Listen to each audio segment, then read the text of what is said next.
Hello everyone, welcome back to my channel. Today we are going to continue chapter 8, The Glory of Bharatvarsh from class 6th SS semester 1. The glory of Bharatvarsh. We have learned about history of ancient India from Stone Age to 8th century. We gathered information about the rulers and heritage of various ages. हमने ऐतिहासिक भारत के बारे में 8th century के stone age से काफ़ी कुछ जाना है। हमने काफ़ी सारे अलग अलग युगों के राजाओं और उनकी विरासत के बारे में भी जानकारी इकट्ठा करी है। India is a huge nation like subcontinent. Since ancient times, people of various tribes and sub-tribes have come to India as they were attracted towards our prosperity. Bharat एक बड़ा राष्ट्र है, एक सब कॉन्टिनेंट की जैसे, इसलिए ऐतिहासिक समय से ही काफ़ी सारी जाति और जनजातियाँ भारत की समृद्धि से खींचते हुए भारत में आ गए हैं। Due to this the diversity of Indian culture creates a confluence of diversity. इसी वजह से आप देख सकते हो भारतीय संस्कृति की विविधता एक तरह से संगम बनाता है। Jawaharlal Nehru has called it unity in diversity. We will gather information about art and architecture and social life of our country. Jawaharlal Nehru ने इसी बात के लिए भारत को कहा था कि अनेकता में भी एकता है। हम अपने देश की कला, वास्तुकला और सामाजिक जीवन के बारे में जानकारी इकट्ठा करेंगे so that we can get information about the glorious heritage of people of ancient India, ताकि हमें ऐतिहासिक भारत के लोगों की गौरवशाली विरासत के बारे में जानकारी हासिल हो सके।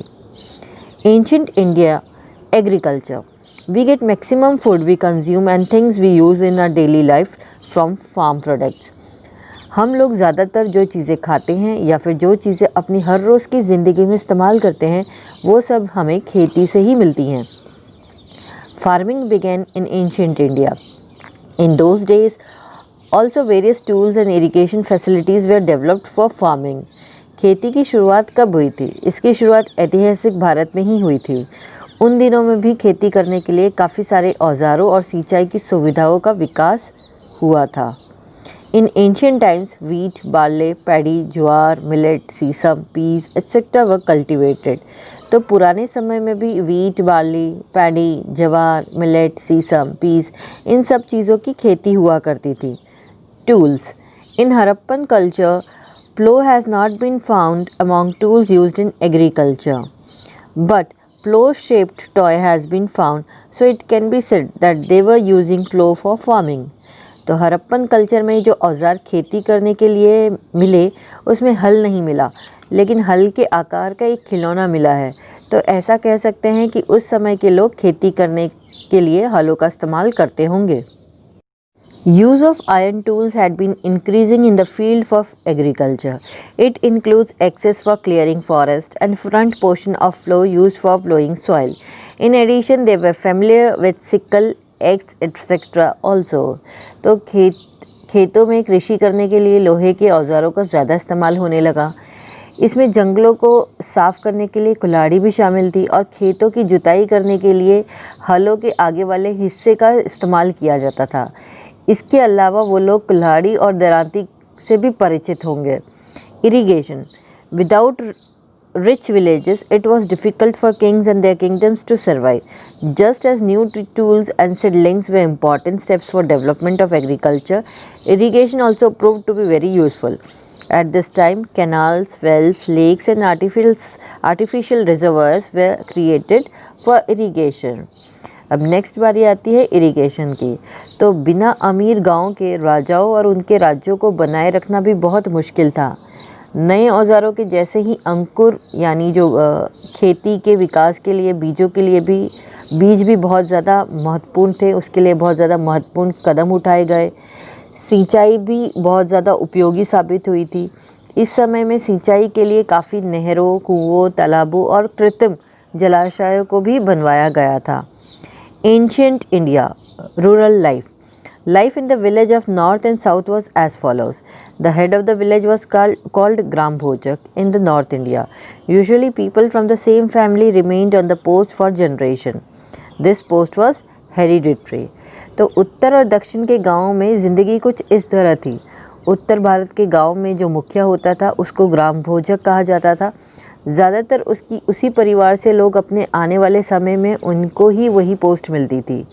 ये जो पोस्ट थी वो वंशागत थी, यानी कि hereditary. Grambhojak used to be the biggest landowner in the village. This landowner used to keep people on rent to do farming. King also gave him responsibility of collecting revenue. He looked after law and order situation also. तो ग्राम भोजक को गांव का सबसे बड़ा ज़मीन का मालिक माना जाता था, यानी ज़मींदार। ये ज़मींदार अपने खेतों पर किराए पर लोगों को रखते थे ताकि वो लोग खेती करें। राजा भी उसे रेवेन्यू कलेक्ट करने की रिस्पॉन्सिबिलिटी देते थे और वो कानून और व्यवस्था को भी बनाकर रखते थे। There were 3 types of people living in the southern India: big landlords, small farmers and landless laborers, that is servants. तो दक्षिण भारत में 3 तरह के लोग रहते थे। एक तो बड़े ज़मींदार, दूसरे छोटे किसान और तीसरे भूमिहीन मजदूर। Life in towns. तो most of the cities were capitals of mahajanapadas about 2500 years ago. तो लगभग 2500 साल पहले ज़्यादातर जो शहर थे वो महाजनपद्स की राजधानी थी। This cities were protected by fortification, और ये सारे शहर किलों से एकदम सुरक्षित थे। Spherical wells have been found from many cities which were known as wells. This wells were use for toilets, drains और डस्टबिन्स। तो काफ़ी सारे शहरों में गोलाकार कुएं पाए गए जिसे हम कुआं कहते हैं। तो ये कुएं शौचालय, नालियों और कचरे के डिब्बों के जैसे इस्तेमाल किए जाते थे। People in rural areas and urban areas used wheat, barley, rice, milk, curd, ghee, fruits, etc. and meat and fish for eating purpose. तो ग्रामीण और शहरी लोग खाने के लिए wheat, barley, rice, milk, curd, ghee, fruits, meat और फिश का इस्तेमाल करते थे। Usually men and women wore 2 clothes. The cloth they wore on the lower part of the body was called nivi and the cloth worn on the upper part of the body was called vas. Sometimes they wrapped a cloth like dupatta around the upper part which was called adhivas. तो ज़्यादातर औरतें और आदमी 2 कपड़े पहनते थे। जो कपड़ा वो अपनी बॉडी के लोअर पार्ट में पहनते थे उसे निवी कहते थे, और जो बॉडी के ऊपरी हिस्से में पहना जाता था उसे वास कहा जाता था। कई बार तो वो एक कपड़े को अपने शरीर पर दुपट्टे के जैसे लपेट लेते थे जिसे अधिवास कहा जाता था। Next is ancient Indian art. Historians divide art into 2 parts: fine arts and performing arts. Fine arts included drawing, painting, literature, architecture, music, clay art, etc. तो इतिहासकारों ने कला को 2 हिस्सों में बांटा हुआ है। पहला तो फाइन आर्ट्स और दूसरा परफॉर्मिंग आर्ट्स। फाइन आर्ट्स में drawing, painting, literature, architecture, music, clay arts ये सब शामिल है। While performing arts included dance and drama. We will look into this matters in details. जबकि परफॉर्मिंग आर्ट्स में डांस और ड्रामा शामिल है। तो अब इन सभी चीज़ों के बारे में हम डिटेल में आगे पढ़ेंगे। तो till here, in our next video will learn more. Bye bye.